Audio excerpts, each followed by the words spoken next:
Salut à tous. Aujourd'hui on va se faire la revue de la Wismec Noisy Cricket 2.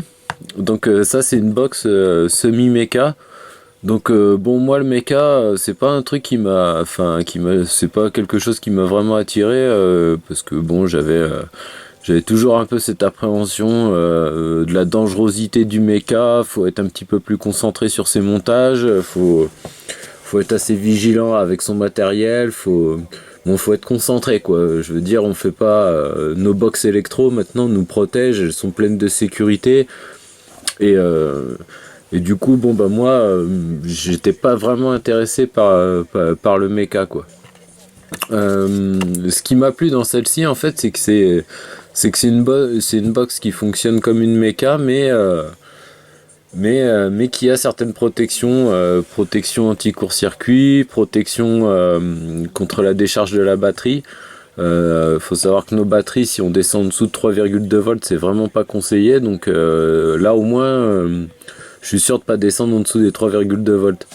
Après vous allez me dire, en méca, quand on descend en dessous des 3,2 volts, on le sent tout de suite quoi. On sent qu'on a pu le tirage comme c'était prévu quoi. Donc voilà. Qu'est-ce que je voulais dire d'autre? Déjà on va la sortir, on va regarder un petit peu à quoi elle ressemble. Donc par contre moi la vape en méca, hein, j'ai eu l'occasion de goûter plusieurs fois. C'est une vape que je trouve vraiment agréable, cette espèce de vape lisse, c'est vraiment une vape agréable. Donc celle-ci, j'ai craqué pour celle-ci, déjà pour le prix, elle est pas excessivement chère. Et puis elle a beaucoup d'options et surtout elle a des sécurités. Donc moi j'ai décidé quand même de l'acheter, de la tester, et franchement je suis très satisfait de cette box. Et franchement elle coûte pas très cher, moi voilà, elle est dans ma rotation, je la kiffe vraiment quoi. Donc j'ai mis un petit moment à trouver mon montage idéal, trouver la bonne valeur de résistance qui faisait que ça envoie bien mais pas trop, voilà. Donc il y a un petit peu de calcul à faire, etc. Pour trouver sa vape, mais une fois qu'on l'a trouvé, c'est super intéressant. Donc là on enlève cette trappe ici. Alors le tour de la boîte en fait ça va être vite vu, je crois. Je crois qu'il n'y a rien du tout là-dessous. En fait quand on la reçoit il y a juste la notice, ouais, il n'y a rien du tout. Donc voilà une boîte toute simple, hein. Voilà, donc ils disent que c'est une évolution de la Noisy Cricket 1, qui elle était vraiment une full mecha, hein, je crois. J'ai le souvenir de ça quoi. Donc moi j'aurais pas été sur celle-là parce que bon, s'il y a un court-circuit en fait on nique nos batteries, enfin les batteries peuvent exploser ou se mettre à fumer. Donc bon, moi le mecha j'étais un petit peu méfiant quoi. On va regarder vite fait ce qu'ils nous disent dans le manuel. Donc ça c'est la première chose que j'ai fait quand je l'ai reçu pour essayer de comprendre un petit peu comment ça fonctionne tout ça. Vu que je suis pas un spécialiste, hein, moi je vous le dis clairement, je me suis tapé pas mal de revues sur YouTube et tout pour essayer de comprendre comment tout ça fonctionnait. D'ailleurs si des gens ont des compléments à faire sur cette revue, qu'ils le fassent en commentaire, hein, des remarques constructives quoi.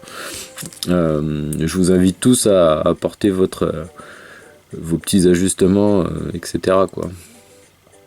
Donc voilà, donc on positionne nos accus le moins vers la trappe. Ensuite elle propose en fait on va regarder ça. Si ça c'est intéressant en fait, quand ça reste allumé, c'est que vous êtes entre 60 et 100% de batterie. Clignotement lent entre 30 et 59%, clignotement modéré 10-29%, clignotement rapide, là on approche sûrement des 3,2 volts et il est temps de recharger les batteries quoi. Voilà, on va lâcher ça, on s'en fout un peu. Je vais dézoomer un poil. Donc voilà, hein, finition vraiment, moi je trouve qu'elle est vraiment sympa, elle a une bonne prise en main, j'aime bien le bouton, il est bien cliqué. On a ce petit potard là qui sert à régler mais que dans un certain mode. Je vais vous expliquer tout ça après. Alors il y a des gens qui disaient qu'en fait la graduation était inversée. Moi non. Je vais essayer de zoomer pour vous montrer ça. Donc vous voyez là, moi j'ai bien mon 0 qui est ici là. Si. Donc là je suis à fond sur la gauche. Hein.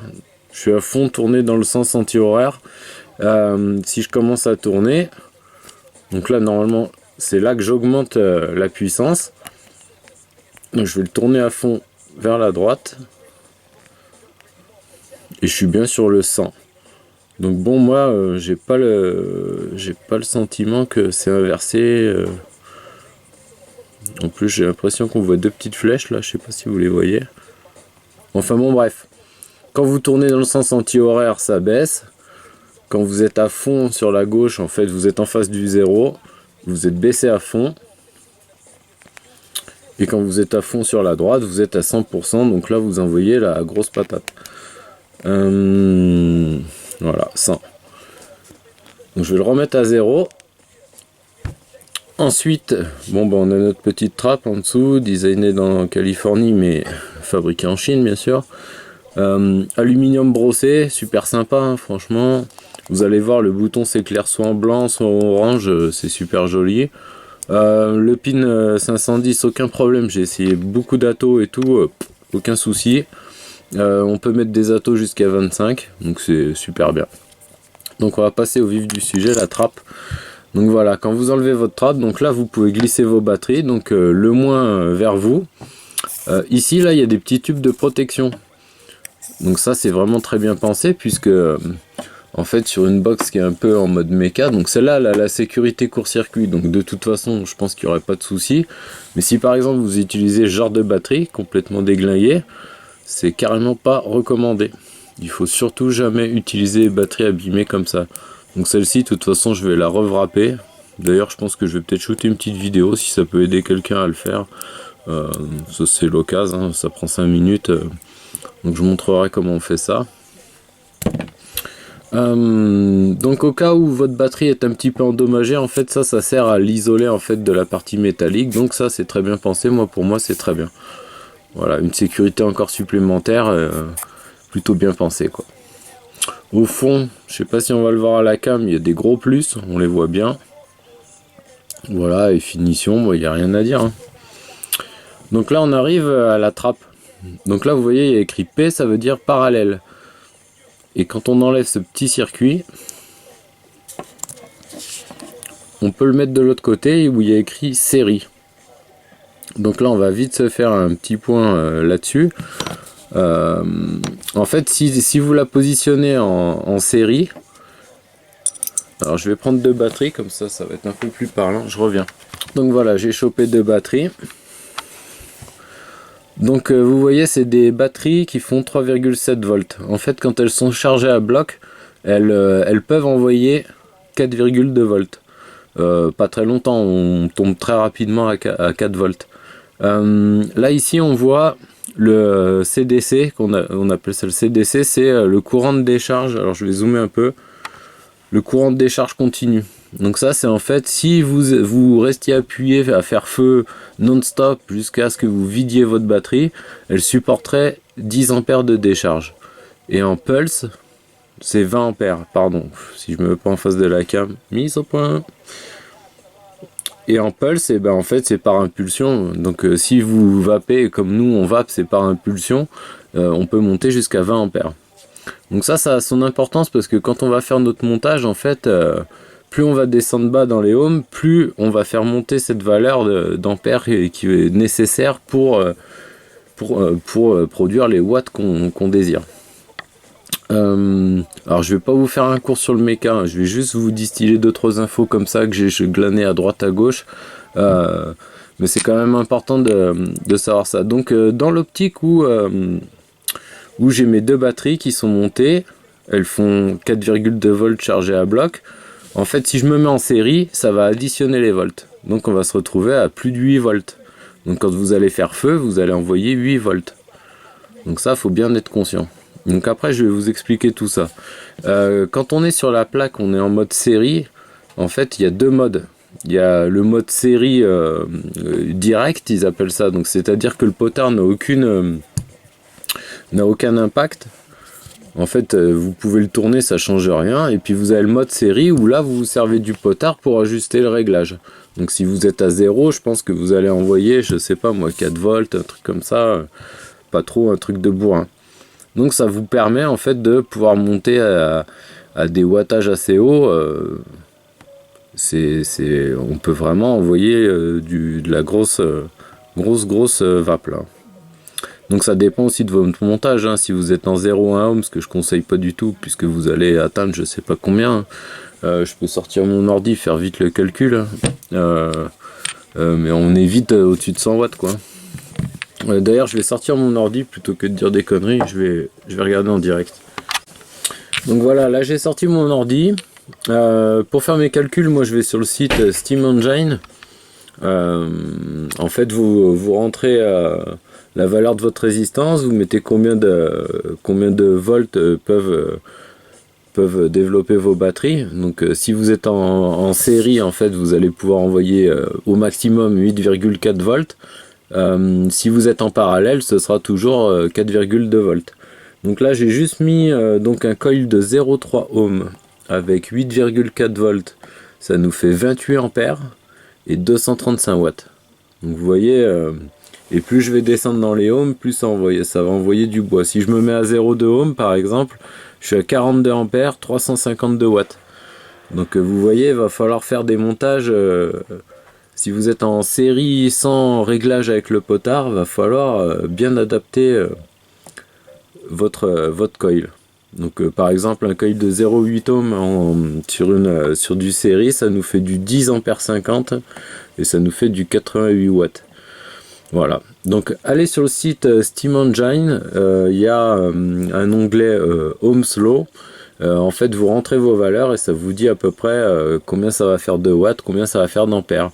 Et ce qu'il faut bien faire gaffe, c'est surtout ne pas dépasser les fameux 20 ampères que moi ma batterie est capable de soutenir. J'en ai d'autres qui sont à 35 ampères. Voilà, sur du méca, à mon avis, il vaut mieux vaper avec des 25 ampères. Bon, moi après je fais gaffe, hein, à chaque fois je calcule, donc je regarde que je vais pas dépasser les 20 ampères. De toute façon, moi je vape pas en série. Donc c'est assez simple, hein. Moi je me mets toujours sur le mode parallèle. Parce que c'est un bon avantage, c'est qu'en fait on a nos 3,7 volts, mais on additionne nos milliampères. Donc là je vais me retrouver avec 7000 ampères/heure. Donc je vais avoir une autonomie de malade, mais par contre bon bah je vais envoyer du 4,2 volts quoi quand je suis en charge pleine. Mais moi ça me va en fait, vu que je suis pas un gros chasseur de nuages, j'aime pas la vape chaude, tout ça. Du coup moi je fais des montages assez tranquilles en 0,4. Je me mets en parallèle et j'ai une vape, franchement, pour moi c'est juste nickel quoi, hein. Une bonne vape bien lisse, de toute façon on va le voir, hein. Une bonne vape bien lisse, je fais des bons gros nuages déjà et moi ça me va parfaitement et mes batteries durent super longtemps. Il y a aussi un avantage quand on est en parallèle, c'est que le courant de décharge s'additionne. Ça veut dire qu'on peut monter à 40 ampères. En fait quand on va faire feu, le courant demandé par notre montage va se répartir sur les deux batteries. Donc voilà aussi un autre avantage du parallèle. Donc moi je dis, si vous êtes débutant, que vous avez envie de vous payer cette box Mi-Meca, donc déjà vous faites gaffe à vos batteries, il faut qu'elles soient nickel, hein, pas de pète, pas d'impact nulle part, elles doivent être propres. Vous vérifiez bien combien ça va vous faire sur un site genre Steam Engine pour voir combien d'ampères votre montage va demander. Et en fait, si vous respectez ces règles-là, bah il n'y a pas de souci quoi. Le méca, même le méca pur est vraiment sécure quoi. Faut vraiment vérifier qu'il n'y a pas de. Le pur méca quand même, il y a le danger du court-circuit qui moi me fait un peu peur. Avec cette box en fait, il y a une protection pour les courts-circuits. Donc ça, voilà, moi ça me rassure et du coup bah j'ai la vape du méca, j'ai pas les dangers. Pour moi c'est parfait. Voilà. Donc après, bon, il y a des pros du méca qui vont me dire que c'est pas tout à fait du méca. Bon, je suis d'accord avec eux, mais bon, voilà. Moi, je pense que c'est une bonne box pour mettre un pied dedans et voir si c'est vraiment la vape qu'on cherche. Ça peut être super bien. Ce qu'on va faire, du coup, bah, on va la tester quand même. Et puis, je vais vous montrer un peu comment marche Il y a quelques combinaisons de touches et tout à connaître pour la passer d'un mode à l'autre. Alors là, je suis sur mon recoil.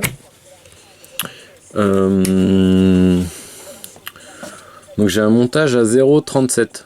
Une fois qu'il est un peu chaud, je pense qu'il monte à 0,4. Je suis en iChrome là. De toute façon, je vais changer le coton là. Je vais changer de parfum. Alors 0,37. Donc je vais faire ça sur le site. 0,37. Si je me mets en série, je vais être à 4,2 volts maximum. Donc ça va me faire du 11,35 ampères. Donc vu que je suis en parallèle, moi je pourrais aller jusqu'à 40 ampères. Donc je suis large, je suis tranquille. Et ça va me faire du 47 watts. Bon, en fait, 4,2 volts, on va pas y être très très longtemps. Hein. Donc si je me mets à 4 volts, à peu près la valeur, ça va me faire du 43 watts et à peu près 11 ampères. Donc c'est, pour moi c'est nickel quoi. Ça fait déjà une bonne vape assez... Pour moi c'est assez chaud quoi. Pour moi 40 watts c'est assez chaud quoi. Voilà. Donc du coup je vais ranger l'ordinateur, je vais changer le coton, me mettre un autre parfum. Et puis je vais vous montrer comment on fait les réglages parallèles, séries, etc. Pour histoire que vous compreniez bien comment fonctionne cette box. Bon, j'espère que c'est pas trop le bordel cette revue. Hein. Franchement, je suis pas un spécialiste du méca semi-méca, mais j'essaye de vous donner toutes les infos que j'ai glanées à droite à gauche et je pense que je raconte pas trop de conneries. Donc, mais surtout si vous voyez que j'ai raconté un truc qui était pas vrai, n'hésitez pas à me le mettre en commentaire et ça aidera tout le monde quoi. Voilà. Je fais une petite pause, je change mon coton, je change de jus et je vous reprends tout de suite.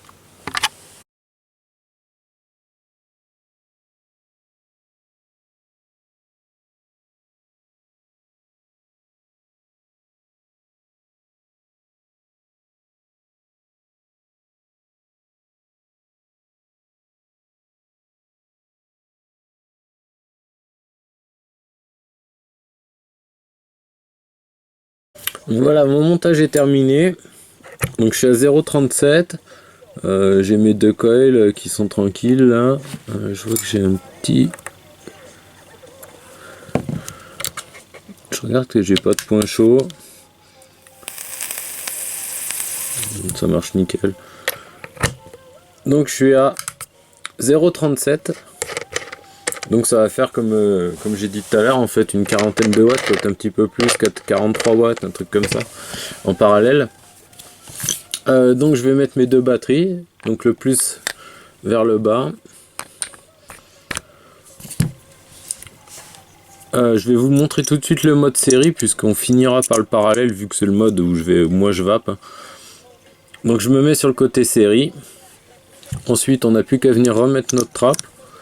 Donc on appuie bien, on pousse. Voilà, la box est prête à fonctionner. Je mets mon atto.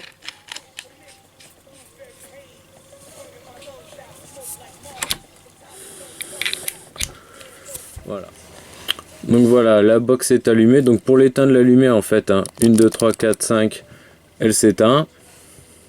1, 2, 3, 4, 5, elle s'allume. Quand elle clignote rouge comme ça, en fait là c'est que je suis en série et je me sers du potard. Donc en fait là je suis à 0.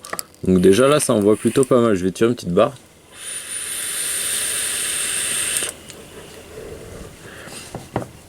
Voilà, et si j'augmente là, donc je tourne dans le sens des aiguilles d'une montre, et ben je vais envoyer plus de patates. Donc moi je vais pas monter comme un malade parce que je suis quand même en série, donc j'ai potentiellement 8 volts sous le pied là.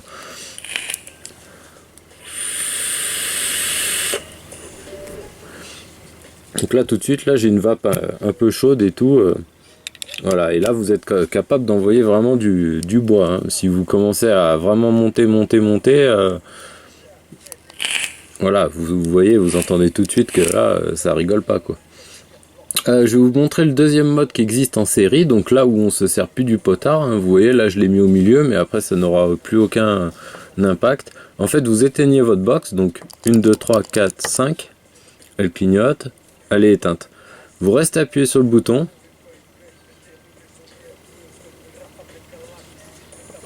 et là elle se met à clignoter blanc. Je sais pas si on a eu le temps de le voir. vous la rallumez, et là maintenant elle clignote blanc. Donc là j'envoie directement 8,4 volts cash dans mes coils, boum. Donc là ça rigole pas. Vous voyez la production de vapeur, c'est hyper réactif. Bon là c'est du nichrome en plus, donc le nichrome ça réagit cash.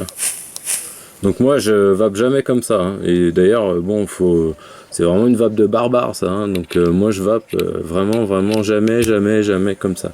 Mais bon, s'il y a des gens que ça intéresse, voilà. Faut savoir que si on se met un peu des Clapton ou des gros aliens, des trucs comme ça, bon bah ça demande un petit peu plus de patates, donc là peut-être que ça peut devenir intéressant, mais ce sera une vape très chaude, très chaude quoi. Je rééteins la box là, et je vais changer ma trappe, en fait je vais me mettre en parallèle, qui pour moi c'est une vape un petit peu plus cool. Donc je retourne cette plaque, je me mets en parallèle. Je remets ça. Voilà, je vérifie que c'est bien plaqué, il n'y a pas de souci. Donc là, elle est en blanc. Vous voyez tout de suite, quand vous êtes en parallèle, en fait, la LED est blanche. Bon, ça aurait peut-être été bien d'avoir 3 couleurs pour vraiment être sûr du mode dans lequel on est. Donc là, en fait, le potard, c'est de la vape directe. Hein, donc elle envoie ce qu'elle a dans la batterie. Je l'allume. Non, je viens de l'éteindre. 1, 2, 3, 4, 5. Voilà. Donc là, on sent tout de suite 4,2 volts. Ça envoie un peu moins du bois. Mais moi, c'est ma vape, ça. Donc, je vais tirer quelques barres.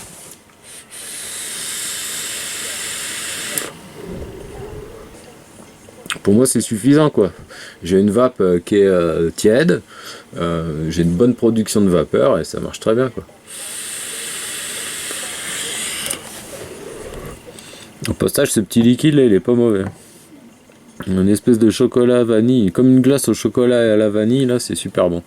Avec un petit goût de gaufrette là, bien.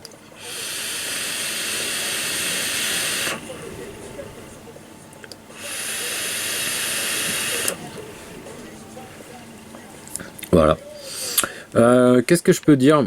Donc je l'ai utilisé un long moment quand même avant de faire cette revue. Je voulais prendre vraiment tous les renseignements, pas raconter de conneries.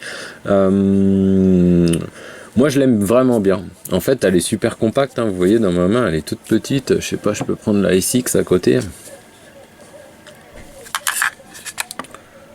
voyez la SX est bien plus large. En hauteur c'est à peu près kiff.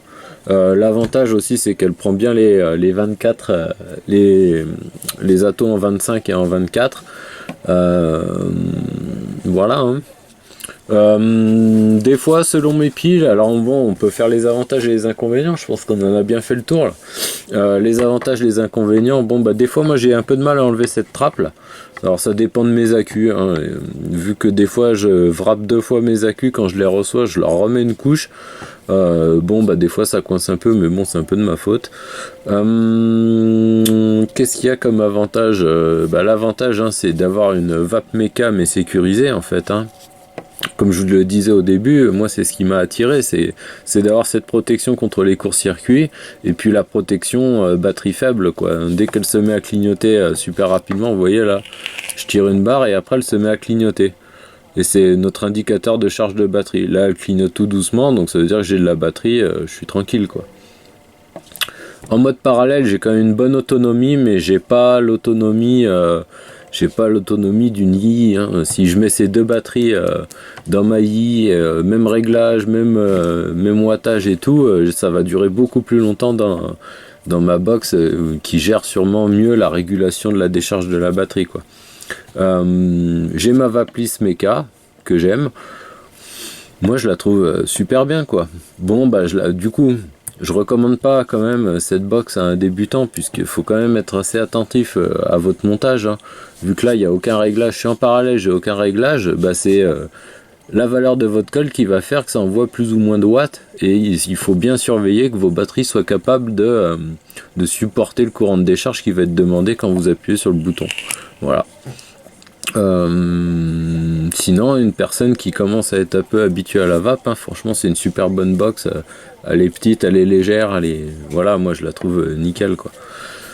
Donc voilà, tout ce que je pouvais dire sur cette petite box, hein, que vraiment moi j'aime bien. Gros nuage en perspective avec cette petite box, voilà. Et un prix, je crois, 40 $, un truc comme ça, enfin, c'est de la rigolade, quoi. C'est donné, quoi. Voilà ce que je pouvais dire. J'espère que cette revue aura aidé certains d'entre vous. Je sais que moi j'ai dû faire pas mal de recherches pour pas faire de conneries avec cette box. Voilà. Donc je vous souhaite une bonne vape à tous et je vous dis à bientôt pour la prochaine revue. Allez, à plus.